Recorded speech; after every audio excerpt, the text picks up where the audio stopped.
कहानी का नाम उजाला। लेखिका सरिता बांभा। गोबर लिपे कच्चे आंगन के कुएं से निकाली गई पानी की बाल्टी को बगीचे की ओर बह निकलने वाली नाली में पिरकी पासी ने अभी उड़ेला ही था कि सुबह सुबह किसी तने पर कुल्हाड़े का भरपूर वार कानों से टकराया। खट! उसने चौंक कर देखा। आंगन को घेरे खड़ी मेहंदी की बाड़ से लगा बड़ा गूलर का जो वृक्ष है, वो जो पड़ोसी के दारोगा की सरहद के अंदर था, गिराया जा रहा था।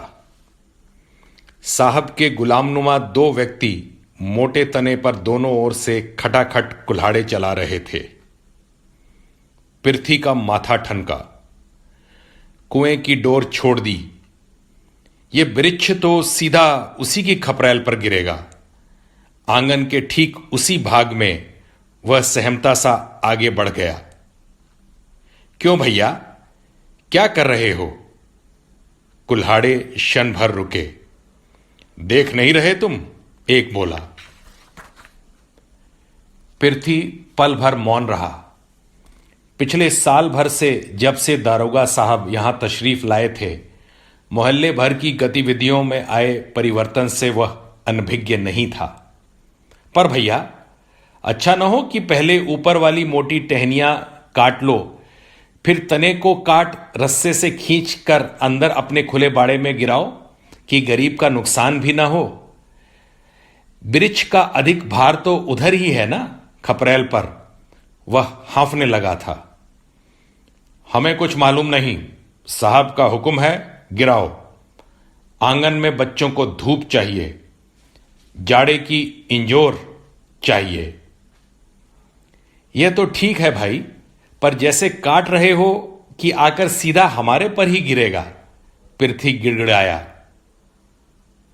अरे भाई, काम करने दो, क्यों बाधा डाल रहे हो?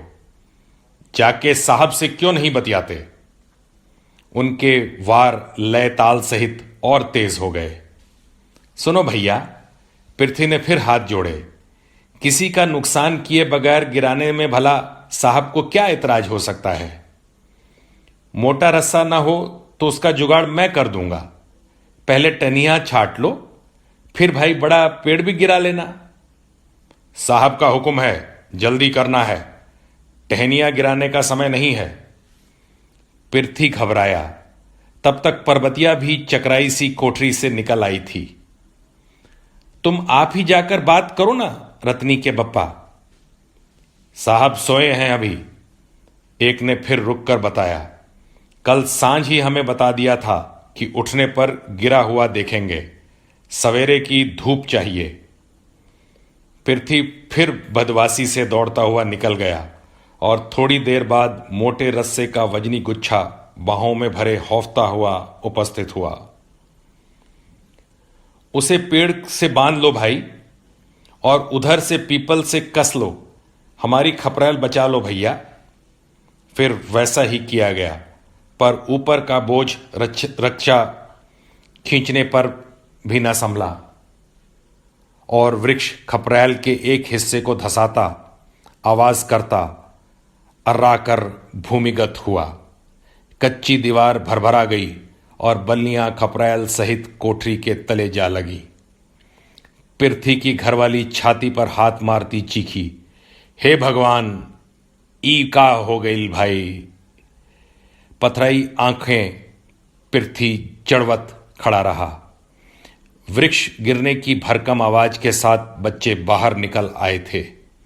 साहब के बच्चों ने क्लिक क्लिक कर ताली बजाई। आंगन में धूप, कितनी सारी धूप।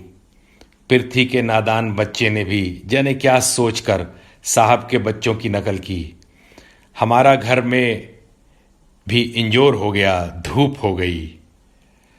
खपरेल के टूटे भाग से ढेर सारी चमकती धूप जबरन अंदर कोठरी में प्रवेश कर गई।